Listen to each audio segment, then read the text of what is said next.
থানাতে সারা এবং মিসেস রেহানার কথাপতন। আমার বাবা মাকে এসবের কিছুই জানতাম না। যখন জ্ঞান বুদ্ধি হয়েছে তখন থেকেই নিজেকে অনাথ হিসেবেই জেনেছি। একটা অনাথ আশ্রমে জীবনের 20 থেকে 21 বছর পার করেছি। আশ্রমটি ছিল আমার মা, আশ্রমটিই ছিল আমার বাবা। কিন্তু এলাকার প্রভাবশালী এক লোকের ছেলে নাম শিহাব আমার উপরে কুনজর পড়ে। সে আমারে আমার মা বাবার কাছে থাকতে দেয় নাই, কিন্তু বারবার আমাকে কুপ্রস্তাব দেওয়ার চেষ্টা করে। আমি অনেকবার পুলিশ কমপ্লেন করেছি এবং আশ্রমের পরিচালককেও বলেছি, কিন্তু ক্ষমতা তাদের হাতে থাকায় আমার কোনো লাভ হয়নি। একদিন রাতে আমার ঘরে বসে বসে কবিতা লিখছিলাম। হঠাৎ দিয়া নামের একটা মেয়ে এসে বলল, সারাপু সারাপু, তুমি এখনই পালিয়ে যাও, বিপদ আসছে। মেয়েটার বয়স ছিল 8 থেকে 9 বছর। তার গালটা একটু টেনে দিয়ে আদর করে বললাম, আমার আবার কিসের বিপদ? জানো সারাপু, আমি যখন বাথরুমের দিকে যাচ্ছিলাম তখন অফিস রুম থেকে কিছু মানুষের ফিসফিসানি শুনতে পাই। তো এই রাতে অফিস রুমে তো কেউ থাকে না, তাই আমি দরজায় কান পেতে শোনার চেষ্টা করি। তাদের মধ্যে কেউ একজন বলে, সারা মেয়েটার খুব সাহস হয়েছে, ওকে রেপ করে মেরে পুঁতে ফেলবো। জানো আপু, কথাটা শুনে আমি খুব ভয় পেয়েছি, তাই বাথরুমে না গিয়েই তোমার এখানে কথাটা বলতে চলে এসেছি। দিয়ার কথাটা শুনে আমার বুকটা কেঁপে ওঠে। যেখানে এত বছর ভালোবাসার সাথে বেড়ে উঠেছি, আর সেই জায়গা আমার থাকবে না। নিষ্ঠুর দুনিয়ায় সব কষ্ট যেন আমার উপর লেগেই আছে। দিয়া মেয়েটা জিজ্ঞেস করে, আচ্ছা সারা আপু, রেপ জিনিসটা কি, আর সেটা করলে মেরে ফেলবে কেন? ছোট মেয়েটাকে এই বিষয়টা বোঝানোর মতো কন্ডিশন ছিল না। আমার হাত পা থরথর করে কাঁপছিল, কিছুই মুখ দিয়ে বের হচ্ছিল না। শেষমেশ মেয়েটাই বলল, তুমি তাড়াতাড়ি পালিয়ে যাও না, না হলে ওরা তোমাকে মেরে ফেলবে। মাথায় তখন একটা জিনিসই কাজ করছিল, আর সেটা হলো বাঁচতে হবে। তখনই নিজের জামা কাপড় নিয়ে জীবনের মতো আশ্রয় থেকে পালিয়ে বের হয়ে যায়। রাতের বেলা কোথায় যাব, কি করব কিছুই বুঝতে পারছিলাম না। হঠাৎ মনে পড়ে পরিচিত একটা বান্ধবী আছে, তাই সেই রাতে তার কাছে চলে যাই। সকালবেলা আমি সেখান থেকেও পালিয়ে আসি। যেই জায়গায় আমি 20 থেকে 21 বছর ধরে থেকে এসেছি, সেই জায়গায় আমার ক্ষতি করতে চেয়েছিল, আর মাত্র 2 বছরের বন্ধুত্ব কিভাবে আমাকে রক্ষা করবে। গন্তব্যহীনভাবে সারাদিন ঘুরতে থাকি, কোথায় যাচ্ছি কিছুই বুঝতে পারছিলাম না। ক্ষুধার তাড়নায় এক পা ফেললে সেটা তোলার ক্ষমতা ছিল না। কি করব, কোথায় যাব, এই ভেবে আমার পৃথিবী ভেঙে কান্না আসছিল। আল্লাহ, তুমি আমাকে কোন পরীক্ষায় ফেললে? এই পরীক্ষায় পাশ করব কিভাবে, টিকে থাকবো কিভাবে? নাকি আমার জীবনের অন্তিম মুহূর্ত চলে এসেছে? হাঁটতে হাঁটতে হঠাৎ মাথা ঘুরে পড়ে যায়। যখন চোখ খুলি, নিজেকে হাসপাতালে আবিষ্কার করি। একজন মহিলা পাশে বসে হাত পাখা দিয়ে আমাকে বাতাস করছিল। তিনি আমাকে জানান যে তার ছেলে পাশের শহর থেকে ফেরার সময় রাস্তার মাঝে আমাকে পড়ে থাকতে দেখে। কেউ সাহায্যের হাত বাড়িয়ে দেয় না, তাই সে নিজেই আমাকে এই হাসপাতালে ভর্তি করে। তারপর ওনাকে খবর দেয় আমার সেবা যত্ন নেওয়ার জন্য। মহিলাটি আমার কাছে আমার ঠিকানা জিজ্ঞেস করে, কিন্তু ইতিমের যে একটাই ঠিকানা, খোলা আকাশ। আমি আমার সাথে ঘটে যাওয়া সব ঘটনা ওনাকে বলি। আমার কথা শুনে আমার উপরে খুব মায়া হওয়ার কারণে আমাকে ফেলে যায়নি, তার বাড়িতে স্থান দিয়েছিল। তাও একজন আশ্রিতার জায়গা না, তার পুত্রবধূ করে। ভেবেছিলাম আল্লাহর দেয়া পরীক্ষায় হয়তো আমি পাশ করেছি, বাকি জীবনটা হয়তো প্রিয় মানুষটার সাথে সুখে কাটিয়ে দেব। কিন্তু হাই, হতভাগী সারা জীবন কষ্টই পেয়ে থাকে। তার জীবনের সুখ বলতে কিছুই নেই, শুধু স্বপ্নেই সুখ পাবে, বাস্তবে শুধু দুঃখ আর দুঃখ। বিয়ের 2 মাস পর আমান বাইরে দেশে যাবার জোর তোর লাগিয়ে দেয়। বলেছিল 5 বছর বিদেশ থাকবে, কিন্তু একজন স্ত্রী জানে স্বামীর থেকে দূরে থাকা কতটা কষ্টের, তার ভালোবাসার পরশগুলো থেকে দূরে থাকা কতটা কষ্টের, তার বুকে মাথা না রেখে রাত কাটানো কতটা কষ্টের। 2 মাস পর আমানের সব কিছু ঠিকঠাক হয়ে যায়। যাওয়ার সময় আমান কপালে একটা ভালোবাসা দিয়ে বলেছিল মা বাবা আর নেহাকে দেখে রাখতে। আমি মুখ দিয়ে কিছু বলিনি, কিন্তু আমার চোখ সেদিন আমার কথা শোনেনি। এয়ারপোর্টে ওয়েটিং জোনে বসেছিল, হঠাৎ এসে পুলিশ ওকে ধরে নিয়ে যায়। কেউ ওর পাশের চেয়ারে একটা ব্যাগ রেখে ওকে একটু দেখে রাখতে বলে। সেটাই ওর কাল হয়ে দাঁড়ায়। 5 বছরের জেল হয়। একজন পুলিশের সাহায্য বাড়িতে নিয়মিত কথা বলতো, তাই ইন্টারনেট কল দিতে বাবা মা বা নেহা কেউই বুঝতে পারতো না ও বিদেশে আছে নাকি দেশেই জেলেই আছে। আর আমি অভিনয় করেই যেতাম সবার সাথে। 2.5 বছর পর কুরবানি ঈদের একদিনের জন্য ওকে বাড়িতে আসার অনুমতি দেওয়া হয়, কারণ এতদিনে প্রমাণের বিপক্ষে গেলেও পুলিশ ভালোই বুঝতে পেরেছিল ও দোষী না। বাড়িতে আসার আগে আমাকে ফোন দেয় এবং বলে যে রাতে যাব, আবার ভোরে চলে আসব। মা বাবা আর বোনটার ঘুমন্ত মুখগুলো দেখেই চলে আসব। আমি জেলে আছি, ওরা মা জানলে তাকে বাঁচানো যাব না। সেদিন রাতেই বাড়িতে আসে আমান। প্রিয় স্বামীকে 2.5 বছর পর কাছে পেয়ে আর তার ভালোবাসার ডাকে সাড়া দেওয়ার ফলে আমার এই সন্তান গর্ভে আসছে। ভোরে আমান চলে যায়। আমি আমার প্রেগনেন্সির কথা প্রায় 4 থেকে 5 মাস লুকিয়ে রাখার চেষ্টা করি। পেট একটু একটু বাড়তে থাকে, তবুও যতটা সম্ভব নিজেকে লুকিয়ে রাখি। কিন্তু হঠাৎ একদিন আমার ফোনে কল আসে যে শর্টকাটকে আমাকে যেই জেলে থাকবো সেখানে আগুন লেগে 3 জন পুলিশও যে 5 জন কয়েদি ছিল তারা সবাই পুড়ে মারা যায়। আমার পায়ের নিচে থেকে মাটি সরে যায়। আমার পৃথিবী যেন অন্ধকার হয়ে যায়। আমি কোনো রকমভাবে বলি তার লাশ যেন বাড়িতে না পাঠানো হয়, মা দেখলে তাকে বাঁচাতে পারবো না। ফোনটা কোনো রকমে রেখে আমি মাটিতে লুটিয়ে পড়ি। ডাক্তার এসে চেক আপ করে জানায় আমি প্রেগনেন্ট। তারপর একে একে সব কিছু ওসি মিসেস রেহানাকে বলে, তুমি তোমার শাশুড়িকে কেন বলনি আসল সত্যটা? তার যে সত্যটা হজম করার মতো দেহের অবস্থা নেই, যদি বলি তাহলে তিনি মারা যাবে। আমি কি করে তাকে মেরে ফেলি? যেই বুকে আমায় আশ্রয় দিয়েছে, আমি কিভাবে সেই বুকটাকে দুনিয়া থেকে বিদায় করে দেই? তবুও তোমাকে সত্যিটা তোমার শাশুড়িকে জানানো উচিত ছিল। বিনা অপরাধে নিজের নামে কলঙ্কিনীর টাইটেল লাগিয়ে কি লাভ? আমি পারিনি। একজন মাকে তার সন্তানের মৃত্যুর খবর দিতে পারিনি। কিভাবে বলি তোমার বুকের মানিক এই দুনিয়ায় নেই? জানেন পৃথিবীতে সব থেকে বড় বোঝা কি? বাবা মায়ের কাছে তার সন্তানের বোঝা। কোনোদিন বলতেই পারবো না যে আমান এই পৃথিবীতে নেই। সারা জীবন কলঙ্কিনীর তকমা নিয়েই থাকবো। রেহানা বেগম চুপ করে সারার কথা শুনছে। মেয়েটা কথা স্বার্থপর, আসলেই স্বার্থপর। না হলে পরের জন্য কেউ নিজেকে খারাপ বানিয়ে বেঁচে থাকতে পারে?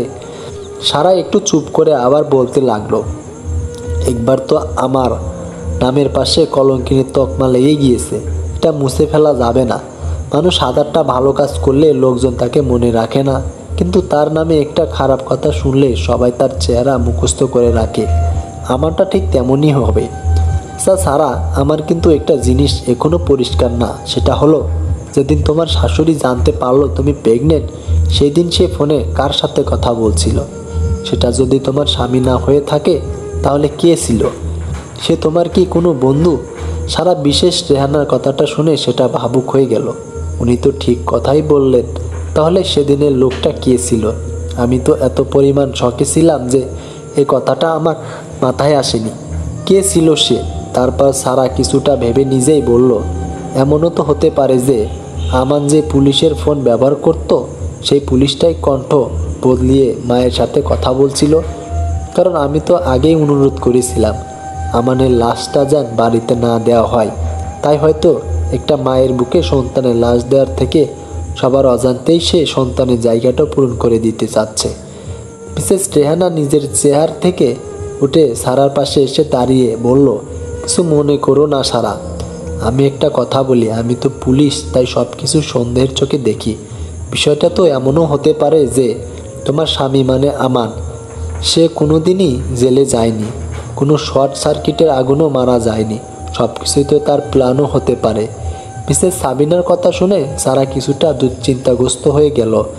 তারপর হতাশ কণ্ঠে বলল, দেখুন ম্যাম, একটা মানুষের নিজের মৃত্যু নিয়ে নাটক করার তো কোনো মানে থাকতে পারে না। সে কেন নিজেকে আড়াল করে রাখবে? যদি বেঁচে থাকে এত তার লাভটা কি? মিসেস রেহানা একটা লম্বা নিঃশ্বাস ছেড়ে বলল, আমরা চোখের সামনে যা দেখি তা অনেক কিছু সত্য নয়। আর যেটা তোমার দৃষ্টির বাইরে ঘটেছে সেই জিনিস কিভাবে সত্য বলে মেনে নেওয়া যায় বলো তো? আমি তোমাকে কষ্ট দেওয়ার জন্য কথাগুলো বলছি না সারা, জাস্ট সন্দেহ হলো তাই বললাম। যাক, ওসব কথা এখন আমার সাথে চলো। সারা মুখের দিকে তাকিয়ে রইল। সাথে যাবে মা? মানে কোথায় যাবে? মনের ভাবটা মিসেস রেহানা বুঝতে পারলো, তাই বলল, আমার বাড়িতে যাবে। বাড়িতে আমি একাই থাকি, একটা মেয়ে আছে, সে থাকে দেশের বাইরে। আমার হাজব্যান্ড, সেও দেশের বাইরে থাকে, 3 মাস পর পর দেশে আসে। যাই হোক, চলো। এখন সারার একটা আশ্রয়ের খুবই দরকার ছিল, তাই সে না করতে পারল না। এমনিতে প্রেগনেন্সির 6 মাস চলছে, এই সময় তার একটা নিরাপদ আশ্রয় চাই, যেখানে সে ভালো থাকতে পারবে, তার সন্তান ভালো থাকতে পারবে। কাছের মানুষ তো কেউ নেই। সন্তান পৃথিবীতে আসলে তাকে নিয়ে তবুও পৃথিবীর সমস্ত অশুভ শক্তির সাথে লড়াই করতে পারবে। মিসেস রেহানা বাড়িতে সারা একটা রুম দেখিয়ে দিয়ে বলে, দেখো, এই রুমটা তোমার। কোনো সমস্যা হলে আমার বাড়ির কাজের লোক আছে, তাদেরকে বলবে। তোমার সমস্ত সাহায্য তারা চলে আসবে। আর কোনো চিন্তা করবে না যে মানুষটা চলে গেছে তার জন্য কষ্ট পেয়ে যে আসতে চলেছে, তাকে কষ্ট দিও না। মনে রাখবা, তুমি যদি কোনো নরবরে ঘরের চাল দাও, তো তোমার গর্বের সন্তানকেও সেই ঘরের একটা মজবুত খুঁটি হতে হবে একদিন। নিজের খেয়াল রেখো, আমি সন্ধ্যায় ফিরবো, এখন আসি। সারা গুটি গুটি পায়ে বেডের উপর বসে নিজের পেটে হাত দিয়ে মনে মনে বলতে থাকে, কলঙ্কিনীর নাম শুনেও কষ্ট লাগে না, শুধু তোর জন্য, শুধু তোর জন্য বেঁচে আছি। আমি চাই তুমি একদিন বড় হবি, মায়ের মুখ উজ্জ্বল করবি। রাতে খাওয়া দাওয়া সেরে সারা বিছানায় শুয়ে আছে, আমানের সাথে কাটানো মুহূর্ত নিয়ে ভাবছে। মানুষটাকে বেশি দিন কাছে পায়নি সারা, মাত্র কয়েক মাস মন ভরে ভালোবাসতে পেরেছে আরমানকে। বিধাতা হয়তো সারার কপালে সুখ জিনিসটা রাখেনি। সময় মিসেস রেহানার ঘর থেকে কিছু পড়ার শব্দে সারার ভাবনায় ব্যাঘাত ঘটে। বাসার সব লাইট বন্ধ, চাকর বাকর সব ঘুমিয়ে গেছে। সারা আস্তে আস্তে মিসেস রেহানার রুমের দিকে গেল। রুমের ভিতর থেকে কিছুটা জলজলের কণ্ঠ শুনতে পায় সারা। প্রথমে ভাবলো তিনি নিজের স্বামী বা মেয়ের সাথে কথা বলছেন, তাই নিজের ঘরের দিকে পা বাড়াতে নিল। হঠাৎ আমানের নামটা মিসেস রেহানার ঘর থেকে শুনতে পেল। দরজাটা হালকা খোলা রয়েছে, তাই কথাগুলো বুঝতে একটু অসুবিধা হলো না সারার। মিসেস রেহানা আমানের সাথে কথা বলছে। আমান, তুমি বোঝার চেষ্টা করো, সারাকে আমি কেন এত বড় ঘটনায় কালার করতে যাব? কেউ একজন থানা থেকে মিডিয়ার লোকজনকে খবর দিয়েছিল, আমান কিছুই করা ছিল না। উপাস থেকে মিসেস রেহানা, আমি তো জানি সারা তোমার স্ত্রী, তাহলে কেন তাকে আমি বদনামে ভাগিদার হতে দেব? তুমি অযথা রাগ করছো আমান, সে আমার মেয়ের বয়সী। উপাস থেকে মিসেস রেহানা, তুমি চিন্তা করো না আমান, ওকে আমি নিজের মেয়ের মতোই দেখে শুনে রাখবো। তুমি আমাদের মিশনের কথা ভুলে যেও না। এখন রাখছি। দেখি সারা কি করছে। সারা দ্রুত পায়ে নিজের ঘরের দিকে চলে গেল। আমান তাহলে বেঁচে আছে, তাহলে এই মানুষটার সাথে ওর কিসের সম্পর্ক? সারা তাড়াতাড়ি ঘরের ভিতরে এসে কথা মুড়িয়ে দিয়ে চুপচাপ শুয়ে থাকে। এমন একটা ভাব নিল যেন সে ঘুমিয়ে গেছে। সারার মনে মনে রাগ আর খুশি দুটাই হচ্ছে। প্রিয়তম বেঁচে আছে এটা জেনে মানুষটা তার স্ত্রীর কাছে সব কথাই বলে, কিন্তু এই হতচ্ছাড়া লোকটা কেন বলেনি? যদি সে পুলিশের কোনো এজেন্ট হয়, তাহলে তো মা কিংবা আমাকে কথাটি সে জানতে পারতো। তাৎক্ষণিকভাবে মনে পড়ে যায়, আমান তো বেশি লেখাপড়া করেনি, তাহলে সে পুলিশের চাকরি কীভাবে পেল? ভাবতে ভাবতে মাথা বন্ধ করছে। মিসেস রেহানা এসে সারার পাশে বসতে সারা একটু নড়েচড়ে উঠল। মুখের ওপর থেকে কাঁথাটা ছড়িয়ে কপালে হাত দিয়ে দেখলো জ্বর আছে কিনা, কারণ এই গরমে কারো কথা মুড়িয়ে দিয়ে থাকার কথা নয়। কপালে হাত দিয়ে দেখলো সব কিছু স্বাভাবিক আছে। ডাক দিলে সারার ঘুমের ডিস্টার্ব হবে ভেবে মিসেস রেহানা তাকে আর ডাকে না। বাইরে থেকে দরজা আটকে দিয়ে নিজের ঘরে চলে যায়। সারা তাড়াতাড়ি গিয়ে ভিতরে থেকে দরজাটার লক এঁটে দেয়। সারার এখন খুব কান্না পাচ্ছে আমানের জন্য। দুদিন আগেই জেনেছে লোকটা দুনিয়াতে নেই। তার খবর লুকাতে গিয়ে কত কি ঘটে গেল, এসবের কিছু কি সে জানে? বাথরুমের ভিতরে গিয়ে শাওয়ারটা ছেড়ে দিয়ে সারা ভিজতে থাকে আর অঝোর ধারায় কাঁদতে থাকে। কেন তুমি মরা নাটক করছো? আমাকে জানাওনি কেন? আমার তো ইচ্ছে হয় আমাদের বাবুটাকে পেটের ভিতরে থাকা অবস্থায় তুমি আমাকে দেখাশোনা করবে, পেটে মাথা নিয়ে বাবুর সাথে কথা বলবে, কিন্তু না, তুমি তোমার মতো পালিয়ে পালিয়ে বেড়াচ্ছ আমার থেকে। কেন করছো আমারও তো খুব ইচ্ছে হয় তোমার বুকে মাথা রেখে দিনগুলো কাটাই, তোমার সাথে খুনসুটি করে সময়গুলো পার করি। সবসময় কি আর নিয়তির দোষ দিলে হয় বলো? দোষটা তোমার। কেন আমার সামনে আসছো না কেন কেন? সকালে মিসেস রেহানা অফিসে যাওয়ার জন্য রেডি হয়ে খাবার টেবিলে এসে দেখে সারা নেই। কর্মচারীদের জিজ্ঞাসা করতে তারা বলে সকাল থেকে তিনি এখনো ঘর থেকেই বের হননি। মিসেস রেহানা সারার ঘরের দরজায় টোকা মেরে ডাক দেয়, কিন্তু কোনো সারা শব্দ পায় না। ঘুমিয়ে থাকলেও ঘুম ভেঙে যাওয়ার কথা।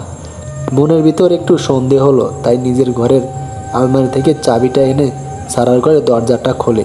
কিন্তু দরজা খুলে সারাকে ঘরের বিছানা বা বেলকুনি কোথাও দেখতে পায় না। বাথরুম থেকে কুলকুল করে পানি পড়ার শব্দ কানে আসে। মিসেস রেহানা ভাবে সারা হয়তো গোসল করছে, তাই কিছুক্ষণ অপেক্ষা করে। 10 থেকে 20 মিনিট, এভাবে 1 ঘন্টা পার হয়ে যায়। এদিকে ডিউটিতে তার টাইম হয়ে গেছে, এখনো বের হতেই হবে। তাই মিসেস রেহানা বাথরুমের দরজায় নক করতে থাকে, কিন্তু আগের মতোই কোনো সারা শব্দ পায় না, পানি পড়ার শব্দ ব্যতীত। এবার ওনার মনের ভিতর খসখস করতে থাকে, সারার কোনো বিপদ হলো কি না। তো সারার কিছু হয়ে গেলে আমানকে কি জবাব দেবে? একজন কর্মচারীকে ডেকে বাথরুমের দরজা ভেঙে দেখে সারা ফ্লোরে পড়ে আছে আর শাওয়ার চলেই যাচ্ছে। মিসেস রেহানা দ্রুত শাওয়ার বন্ধ করে সারাকে তোলার চেষ্টা করে। সারার গায়ে হাত ফিরে আতঙ্কে ওঠে রেহানা, বরফের মতো ঠান্ডা হয়ে গেছে। দেহে যান কোনো রকমের পান পাখিটা আছে, একটু এদিক সেদিকে হলেই উড়ে যাবে। দ্রুত সারাকে নিয়ে হাসপাতালে রওনা দেয় মিসেস রেহানা। সারা চোখ খুলেই সামনে আমানকে দেখতে পায়। স্যালাইনের সুইচ বাম হাত দিয়ে টান দিয়ে বের করে দৌড়ে গিয়ে আমানের বুকে ঝাঁপিয়ে পড়ে করে কেঁদে ওঠে। আমান 2 হাতের আজাইলা সারার মুখটা ধরে কপালে একটা চুমু এঁকে দিয়ে বলে, আমি চলে এসেছি সারা, আর কিছু হবে না তোমার। জীবন চলে গেলেও কিছু হতে দেব না। সারাকে বেডে শুয়ে দিয়ে ডক্টরকে ইশারা করে স্যালাইনটা আবার লাগিয়ে দিতে বলে। এমনিতেই কিছুক্ষণ হলো সারার জ্ঞান ফিরেছে, তাই উপরে আমানকে দেখে নিজের কান্না কোনোভাবেই থামতে পারছে না। সারা রাতের কান্না, এখনকার কান্না সব মিলে সারার অবস্থা নাজেহাল। আমান সারাকে শুয়ে দিয়ে একটু উঠতে গিয়েই নিলে দেখে এক হাতে দিয়ে সারা তার শার্ট টেনে ধরেছে, তাই উঠতে গিয়েও আবার